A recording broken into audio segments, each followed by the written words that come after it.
Gold, trusted gold buyers. మీరు తాకట్టు పెట్టిన బంగారాన్ని విడిపించి ఈ రోజు ఉన్న మార్కెట్ ధరకు కొనబడును.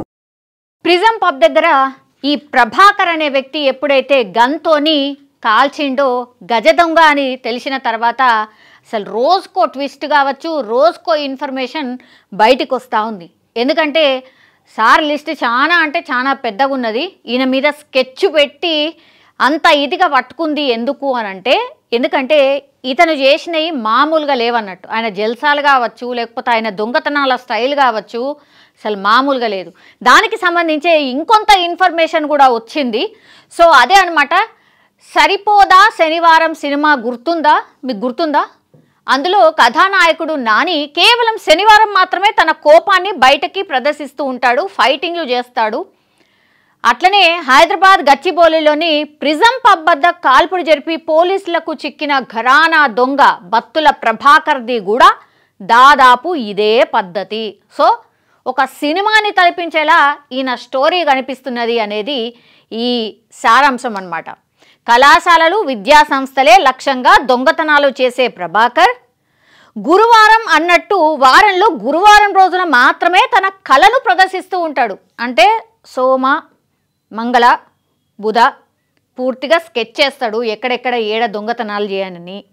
గురువారం బాగా కలిసి వచ్చింది అనుకుంటా, సెంటిమెంట్ కూడా అనుకుంటా నాకు తెలిసి. గురువారం రోజే దాన్ని ఇంప్లిమెంట్ చేస్తాడట. మళ్ళీ ఏంది ఈయన టార్గెట్ కేవలం విద్యా సంస్థలు ఉంటాయి, కళాశాలలు ఉంటాయి. అంటే మంచిగా డబ్బులు గట్టిగా ఉన్న చోటనే సార్ స్కెచ్ ఉంటుంది, ఇంప్లిమెంట్ చేస్తూ ఉంటాడు అన్నట్టు. సో సోమ, మంగళ, బుధవారాల్లో దొంగతనానికి పథకం వేస్తూ ఉంటాడు. వారాంతాలు అంటే శుక్ర, శని, ఆదివారాలు పబ్ల చుట్టూ తిరుగుతూ విలాసవంతమైన జీవితాన్ని గడుపుతుంటాడు. ఈయన షెడ్యూలు, టైం టేబుల్ ఒక్కసారి గమనించండి. మండే, ట్యూస్డే, వెనస్డే బాబుగారు పూర్తిగా స్కెచ్ అనేది రాసుకుంటూ ఉంటాడు, వేస్తాడు. ఏ విద్యాసంస్థ, ఏ కళాశాలను మనం టార్గెట్ చేయాలి అనేది మంచిగా థింక్ చేస్తాడు. గురువారం రోజు దాన్ని ఇంప్లిమెంట్ చేస్తాడు. ఇక శుక్ర, శని, ఆది ఫుల్ రెస్ట్ అన్నమాట. ఇక మామూలుగా ఉండదు. పబ్బులు, ఇక అసలు జల్సాలు మామూలుగా ఉండదు అన్నట్టు. ఆయన టైం టేబుల్ ఇదట. సో ఎలాగైనా 335 కోట్లు కొల్లగొట్టడం, 100 మంది అమ్మాయిలతో జల్సా చేయడం ప్రభాకర్ జీవిత లక్ష్యాలు. ఒక్కసారి చూడండి, 335 కోట్లు సంపాదించాలి, 100 మంది అమ్మాయిలతో జల్సా చేయాలి. ఇది లైఫ్ టైం టార్గెట్ అన్నట్టు. ఇది టార్గెట్ పెట్టుకొని దానికి తగ్గట్టుగానే స్కెచ్ చేసి ఇంప్లిమెంట్ చేస్తూ ఉన్నాడు. వీటిని నెరవేర్చుకునేందుకు ప్రభాకర్ ధూమ్ సినిమా స్థాయిలో పెద్ద సెటప్ కూడా పెట్టుకున్నాడు. తాను నివాసం ఉండే ఫ్లాట్లోని ఓ గదిలో గోడకి తన తదుపరి లక్ష్యాలు, అవి నెరవేర్చుకునే మార్గాలకు సంబంధించిన ఫోటోలతో కూడిన మ్యాప్లను ఏర్పాటు చేసుకున్నాడు. సినిమాలలో మనం చూస్తాం కదా, ఒక డెన్ లాంటి రూమ్ ఒకటి ఉంటుంది, మొత్తం పేపర్ కట్టింగ్స్ అని, ఈ మ్యాప్ ఎటు పోతుందని, ఎవరిని టార్గెట్ చేయాలని, వాచ్మెన్, ఆ తర్వాత నెక్స్ట్ రూమ్ ఎటు పోతున్నది, ఆ తర్వాత నేను ఎక్కడికి పోయి దొంగతనం చేయాలి, ఇవన్నీ కూడా స్కెచ్ చేసుకొని మ్యాప్లు వేసుకొని స్టడీ చేస్తూ ఉంటారు కదా, పోలీసులు స్టడీ చేస్తుంటారు. అట్లనే దొంగతనాలు చేసే ఇట్లాంటి వాళ్ళు కూడా స్టడీ చేస్తారు అన్నట్టు. అట్లనే ఈయన నివాసం ఉండే ఫ్లాట్ కూడా ఒక డెన్ లాగా చేసుకొని పూర్తిగా లోపలికి పోయిన తర్వాత గోడకన్నీ మ్యాప్లు, నెక్స్ట్ టార్గెట్ ఏంది, స్కెచ్ ఏంది. మరి 335 కోట్లు టార్గెట్ అంటే ఊరికనే అవుతుందా? ఏమేమి కళాశాలలు ఉన్నాయో, అసలు ఎన్ని విద్యా సంస్థలు ఉన్నాయో, 335 కోట్లు కొల్లగొట్టాలంటే మరి ఎంత బ్రెయిన్ వాడాలి, ఎంత స్కెచ్, ఎంత నెట్వర్క్ ఉండాలి, ఎవరెవరు ఆయనకు సహకరించారు, ఇవన్నీ కూడా లిస్ట్ రాబోతున్నాయి. కానీ పోలీసులు ఆయన ఫ్లాట్కి వెళ్ళి చెక్ చేస్తే డెన్ లాంటి రూమ్ ఒకటి ఉందట. అలా పూర్తిగా స్కెచెస్ అవన్నీ కూడా కనిపించినాయట. సో ధూమ్ సినిమా చూసినట్టు పోలీసులకు కనిపించినట్టు ఈ వార్త సారాంశం అనమాట. సో ఇలాంటి విషయాలన్నీ బయటకు వస్తుంటే పోలీసులే ముక్కున వేలేసుకుంటున్నారు. మరి గదే కదా, పోలీసులే ముక్కున వేలేసుకుంటారు మరి, ఆబ్వియస్. ఒకేసారి 3 కోట్లు, మొత్తం 335 కోట్లు. ఏంది ప్రభాకర్ కేవలం నగదు దొంగతనాలే చేస్తుంటాడు. నగదు దొంగతనాలే, మళ్ళీ ఇంట్లో కూడా ఓన్లీ క్యాష్ మాత్రమే దొంగతనం చేస్తుంటాడు. ఎవ్వరికీ అనుమానం రాకుండా కళాశాలలు, విద్యా సంస్థల్లో చోరీలు చేస్తూ ఉంటాడు. సోమ, మంగళ, బుధవారాల్లో రెక్కి చేసి గురువారం దొంగతనం చేస్తుంటాడు. కనీసం 10 లక్షలు దొరుకుతాయి అనుకుంటేనే డ్యూటీ ఎత్తాడు, లేదంటే బంద్. 10 లక్షలు మినిమం ఉండాలి. క్యాష్ కౌంటర్లో 10 లక్షలు ఉన్నాయంటే ఈయన కన్ను పడుతుంది. డెఫినెట్లీ ఆ రోజే స్కెచ్ చేస్తాడు.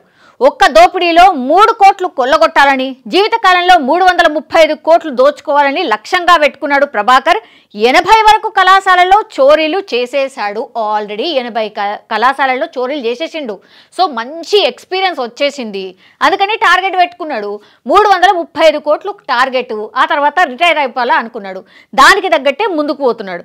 కార్పొరేట్, ప్రైవేట్ ఆసుపత్రులపై కన్నేశాడు. అచ్చా, ఆసుపత్రులు కూడా ఉన్నాయి. ఏకదం పాష్గా ఉండేటువంటి ఆసుపత్రులు కావచ్చు, విద్యా సంస్థలు. ఆయన టార్గెట్ ఇదే. లక్షలు ఉంటాయి కదా నిజంగానే.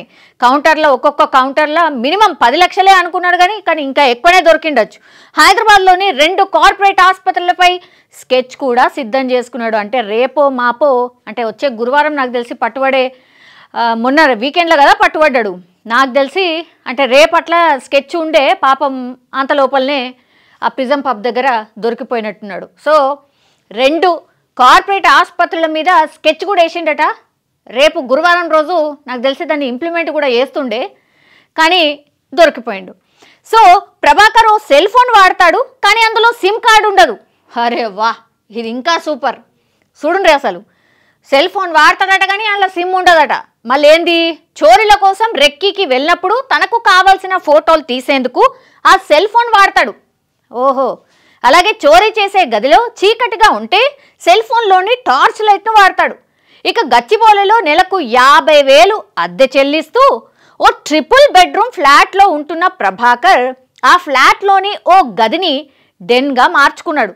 సినిమాలో చూపించే విధంగా దోపిడీకి స్కెచ్లు, చోరీకి వెళ్ళడానికి రూట్ మ్యాప్లు, దోపిడీకి టార్గెట్ చేసిన లొకేషన్స్కు సంబంధించి ఆ గదిలో ప్రత్యేక ఏర్పాట్లు చేసుకున్నాడు.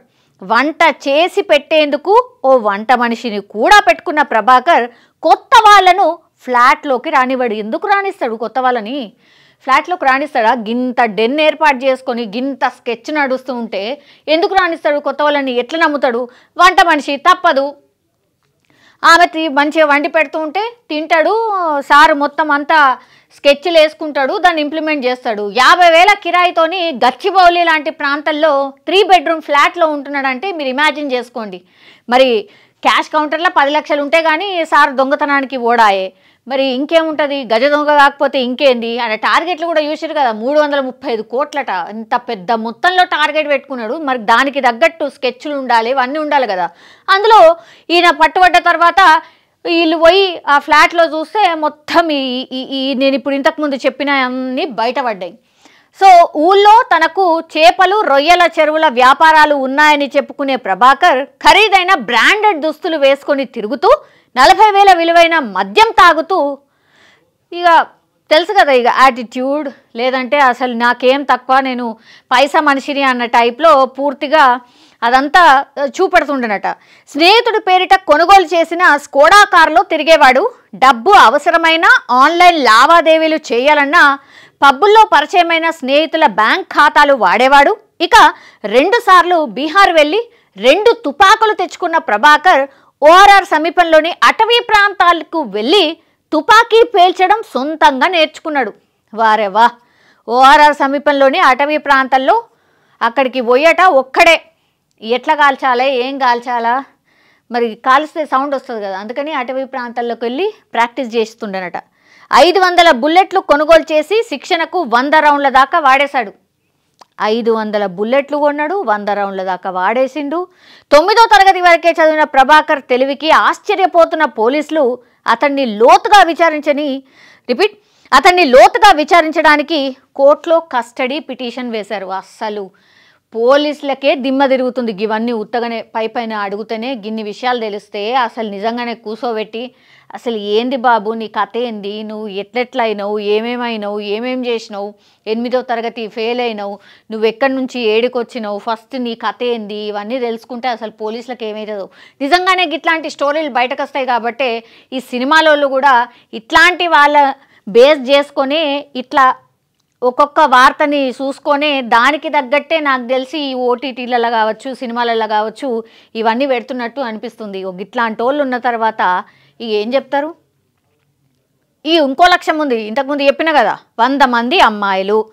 ఇక జల్సారాయుడు ప్రభాకర్ ఎవరికైనా సరే డబ్బు ఎరగా వేసి నచ్చిన అమ్మాయిని తన ఫ్లాట్కి తీసుకెళ్ళి వారితో గడిపి సరదా తీరగా పంపించేస్తూ ఉంటాడు. ఇలా నచ్చిన 100 మందితో గడపాలనేది ప్రభాకర్ లక్ష్యం. ఇందులో భాగంగా ఇప్పటిదాకా 40 మంది అమ్మాయిలను ట్రాప్ చేసినట్టు ప్రభాకర్ పోలీసులకు చెప్పాడు.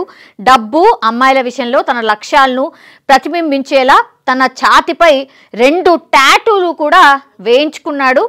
ఏపీకి చెందిన ఓ అమ్మాయి వారానికోసారి ప్రభాకర్ ఫ్లాట్కి వచ్చి వెళ్ళేదని, ప్రతిసారి 30,000 చొప్పున తీసుకెళ్లేదని పోలీసులు గుర్తించారు. వీడి వేషాలు కావచ్చు. అసలు ఏంది ఇది? ఈ గజ దొంగ ఎన్ని రోజుల నుంచి గింత వేస్తుంటే, ఎన్ని రోజుల నుంచి స్కెచ్ చేసినరో ఏమో తెలియదు కానీ గింత ఘోరమా? ఏంది జల్సాలేంది, టార్గెట్లేంది?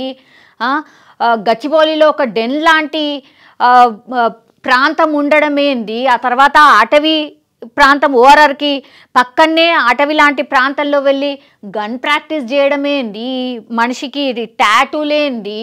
అసలు ఏమవుతుందో ఏందో ఇట్లాంటి మనుషుల స్టోరీలు బయటకి వచ్చిన తర్వాత నిజంగా దిమ్మ తిరుగుతుంది. అసలు పోలీసులకే ఒక రకంగా డిఫరెంట్ స్టోరీలు ఈ మధ్య కాలంలో. ఆ మీర్పేట్ ఇన్సిడెంట్ అయిందా, అదొకటి అయిందా, అది ఇంకా షాక్లకే ఎవరు దేనుకోనే లేదు.